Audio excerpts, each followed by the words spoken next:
ആഫ്രിക്കയിലെ ചില രാജ്യങ്ങളായ Chad, Kenya, Ivory Coast, Cameroon എന്നിവിടങ്ങളിലെ വിവിധ വർഗക്കാർക്കിടയിൽ നിലനിന്നിരുന്നതും ഇപ്പോഴും പിന്തുടരുന്നതുമായ ഒരു രീതിയാണ് ബ്രസ്റ്റ് അയണിങ്.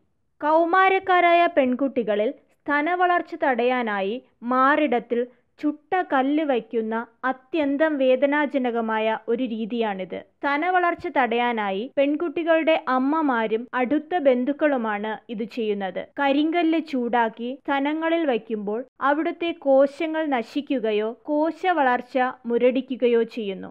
ആഴ്ചയിൽ ഒരിക്കലോ രണ്ടാഴ്ചയിലൊരിക്കലോ ഈ പ്രവൃത്തി അവർ നിർബന്ധിച്ച് തങ്ങളുടെ പെൺമക്കളിൽ ചെയ്യുന്നു.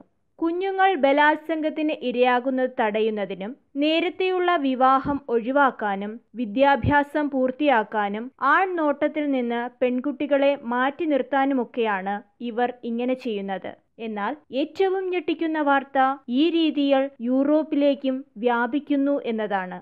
ലണ്ടൻ, യോർക്ക്ഷയർ, വെസ്റ്റ് മിഡ്ലാൻഡ് എന്നിവിടങ്ങളിൽ ഇത്തരം നിരവധി കേസുകൾ റിപ്പോർട്ട് ചെയ്തിരിക്കുന്നു. ഗാർഡിയൻ ന്യൂസ് പേപ്പറാണ് ഞെട്ടിക്കുന്ന ഈ വാർത്ത ലോകശ്രദ്ധയിൽ കൊണ്ടുവന്നിരിക്കുന്നത്. ഇത്തരത്തിൽ ബ്രസ്റ്റ് അയണിങ്ങിന് വിധേയമാകുന്ന പെൺകുട്ടികൾക്ക് നിരവധി ആരോഗ്യ പ്രശ്നങ്ങൾ ഉണ്ടാകും. ബ്രസ്റ്റ് ക്യാൻസർ, പാലൂട്ടുന്നതിനുള്ള ബുദ്ധിമുട്ട് എന്നിവ ഇവയിൽ ചിലതാണ്. ഈ വീഡിയോ നിങ്ങൾക്ക് ഇഷ്ടമായെങ്കിൽ ലൈക്ക് ചെയ്യൂ, ഷെയർ ചെയ്യൂ. കൂടുതൽ വീഡിയോകൾക്കായി ഈ ചാനൽ സബ്സ്ക്രൈബ് ചെയ്യൂ.